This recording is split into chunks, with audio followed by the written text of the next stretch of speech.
Hey everyone, how you doing? It's Vicious here. Been getting a lot of game time in for Dungeon Defenders, and now that I've gotten the hang of the game quite well, and I've got all my characters leveled up to 70 pretty much, I'm going to start making some tutorial videos to show you the stuff that I've learned with my time in the game and help you out.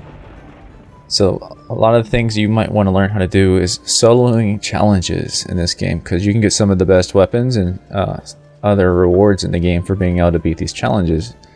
Sometimes it's actually easier to solo than it is to play in a group because the mobs might be less in number, less in HP, or you don't have to worry about bad teamwork. So some of them are very difficult to solo and some of them are actually easier. The first one I'll show you today is going to be Raining Goblins. This one is going to be really useful for those who want to learn how to build a strategy for this. Even if you don't have a character to do it with yet, if you're going to be doing this in a team, knowing this build and showing it to someone else could help you. I'm going to be using a 70 tower squire to build with, but I would say you could complete this pretty easily with like maybe a level 40 something squire as far as the buildings go. The real important thing here is having a Huntress with a piercing shot strong enough to kill the enemies in no more than 2 shots. At least for solo. In a group it would be a different scenario. So we're going to be building a circle around here, and we're protecting that crystal by doing so. You want to make sure it's close enough to the wall that you can't squeeze through, but far enough away that you're not wasting space. We're going to be using bouncers for this.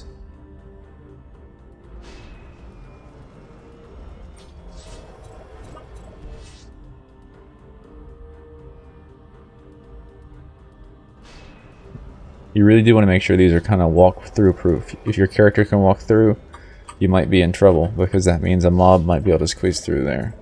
Even with it really close, I've seen something squeeze through before. So, especially on Insane, that's all it takes is one guy to get in and it's game over.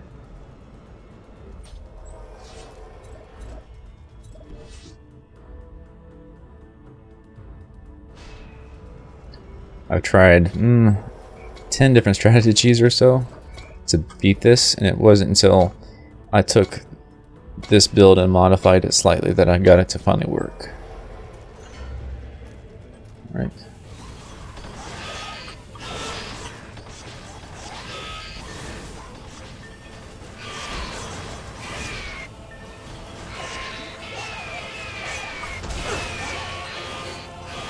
Things are a little bit laggy since I'm recording it. Makes this a little bit difficult, but not too bad.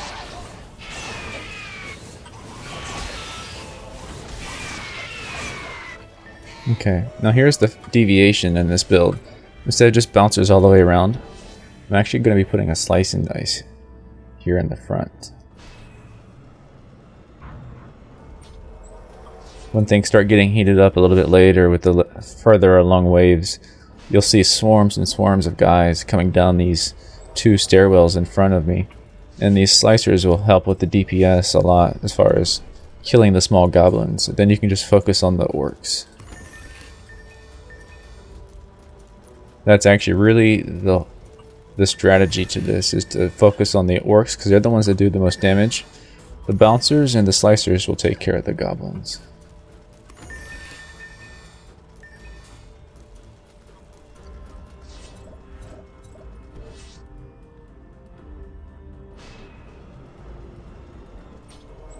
And now I'm going to switch to my Huntress.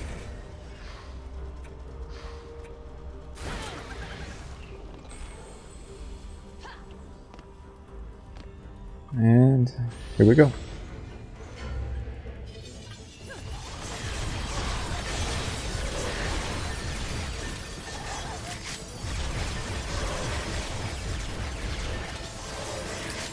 I don't really worry about the piercing shot until the orcs start spawning. I would just use whatever weapon has a high base damage for you, so your piercing shot does a lot of damage.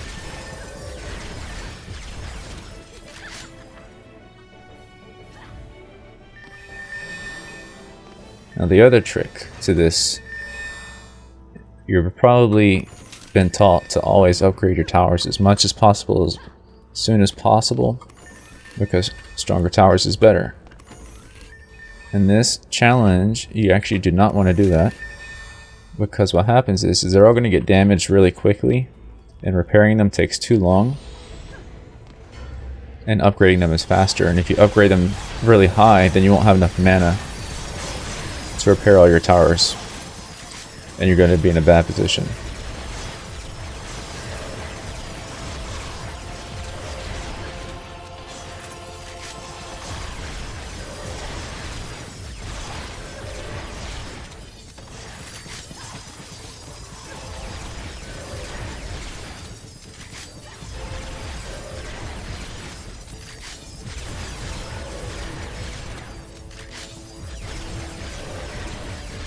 If you guys want to know what this weapon is, this is the Crystal Tracker. This is the reward for completing Warping Core on Insane, which is such a pain. It's one of the few challenges I haven't completed solo yet on Insane. I've gotten very, very close, but I always die in the last wave.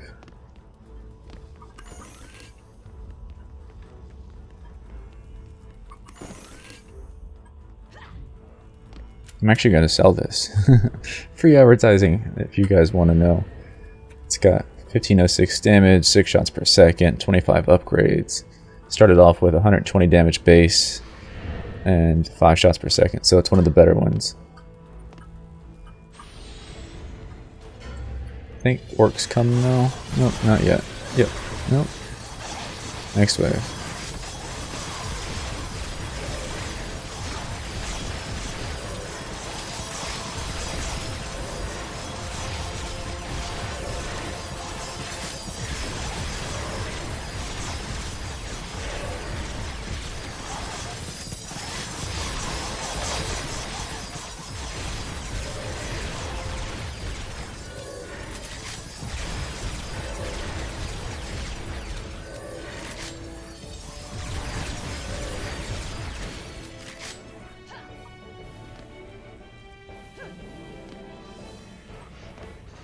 Okay, now things I think get serious. I'm gonna stay down here, so I'm in line of sight. So when I shoot a piercing shot, it's gonna go up the ramp properly.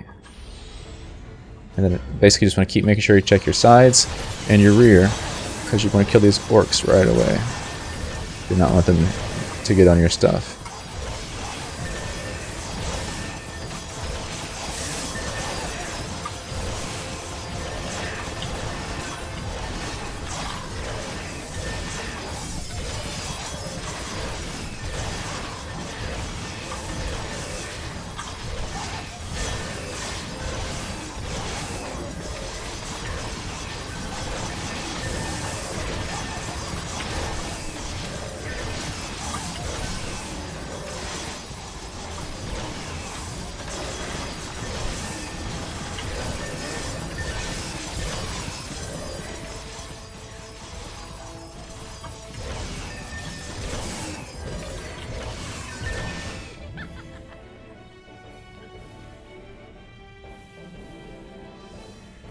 Looking pretty good so far.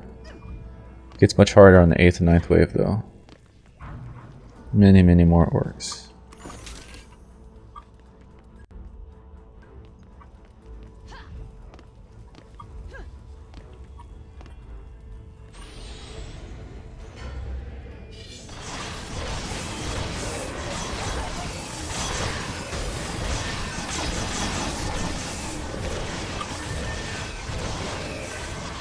Oh boy, it's lagging. Fraps. It's the only bad thing about fraps is when it lags your game.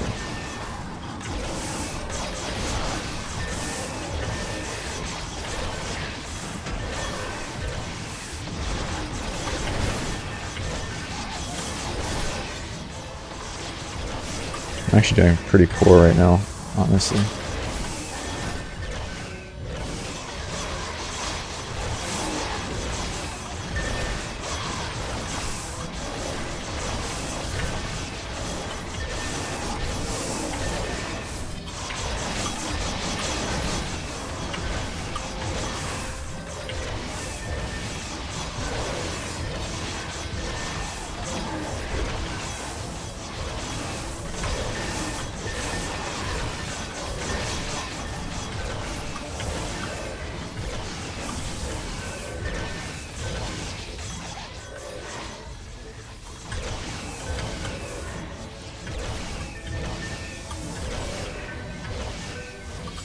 And this is why you did not upgrade anything.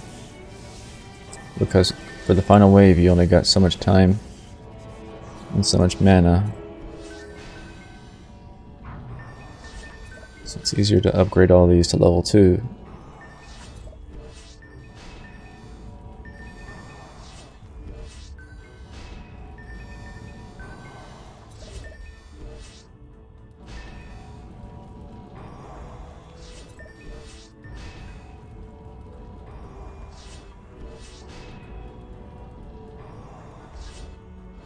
Okay, let's be ready.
This is not cake by any means.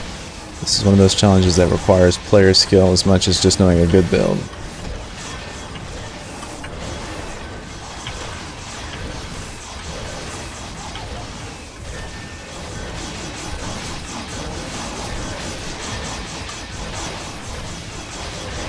Uh-oh, looks like I might lose. It's gonna be close.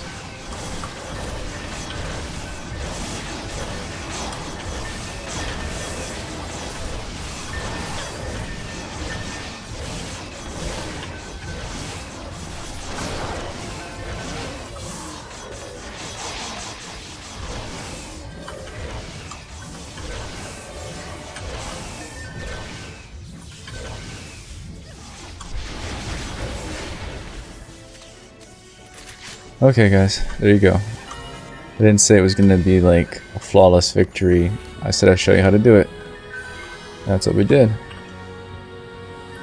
So now you know a really good build for soloing Assault, and this will work on Insane. Actually, Insane is not really any harder than Hard for some reason or another. So good luck with it, and I'll have more tutorial videos coming for you soon.